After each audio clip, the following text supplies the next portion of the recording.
Vamos mergulhar hoje no mundo do software embarcado.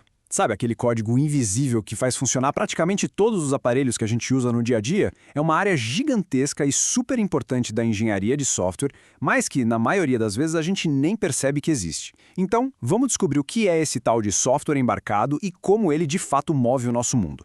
Para a gente começar, vamos pensar em algo que todo mundo conhece. Quando falamos em computadores, o que vem à mente?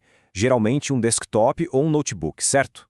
Numa casa, celular talvez tenha uns 3 ou 4. Um para o trabalho, outro para estudar, um número que parece bem razoável. Ok, mas agora vamos fazer uma pergunta um pouquinho diferente. Quantos sistemas com software embutido, ou seja, embarcado, existem nesse mesmo lugar? A resposta é surpreendente, muito provavelmente mais de 30. Pensa bem, tem nos celulares, no micro-ondas, na TV, no carro, na máquina de lavar. Quase todo aparelho elétrico hoje em dia tem um computadorzinho dedicado rodando um software embarcado. E é aí que a gente começa a entender a grande diferença desses sistemas. A característica que realmente define um software embarcado não é só onde ele está, mas como ele precisa funcionar. E a palavra-chave aqui é uma só: tempo real.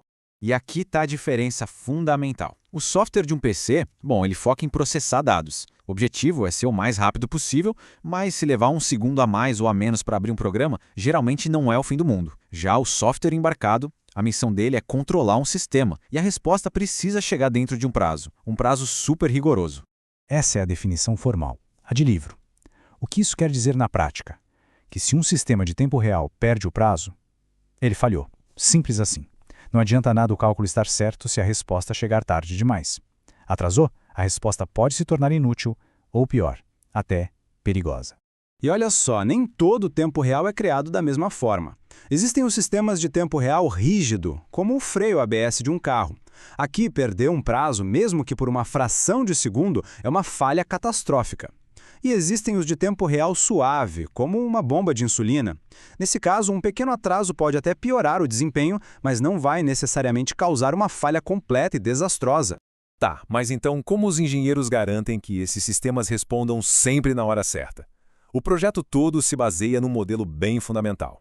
O comportamento de um sistema de tempo real é basicamente definido por 3 coisas. Primeiro, a lista de estímulos que ele pode receber do mundo exterior. Segundo, as respostas que ele tem que dar para cada um desses estímulos. E terceiro, o mais importante, o tempo máximo que ele tem para entregar essa resposta. Para deixar isso bem concreto, vamos usar um exemplo que todo mundo entende: um alarme de segurança. A lógica é bem clara. Imagina só, se um único sensor de movimento é ativado, a resposta é local. O alarme dispara, as luzes acendem. Agora, se 2 ou mais sensores disparam ao mesmo tempo, o sistema entende que a coisa é mais séria. A resposta, então, escala. Além do alarme e das luzes, ele liga direto para a polícia. Cada estímulo tem sua resposta específica, com um tempo certo para acontecer. E esse exemplo, que parece simples, na verdade ilustra um processo de projeto super estruturado. Os engenheiros seguem etapas muito rigorosas. Eles começam escolhendo o hardware certo, depois identificam todos os estímulos e respostas possíveis e, claro, definem os prazos para cada uma delas. É um trabalho metódico, tudo para garantir que o sistema sempre reaja do jeito certo e na hora certa. E embora cada sistema seja, no fundo, único, os projetos muitas vezes partam de um de 3 padrões de arquitetura bem comuns.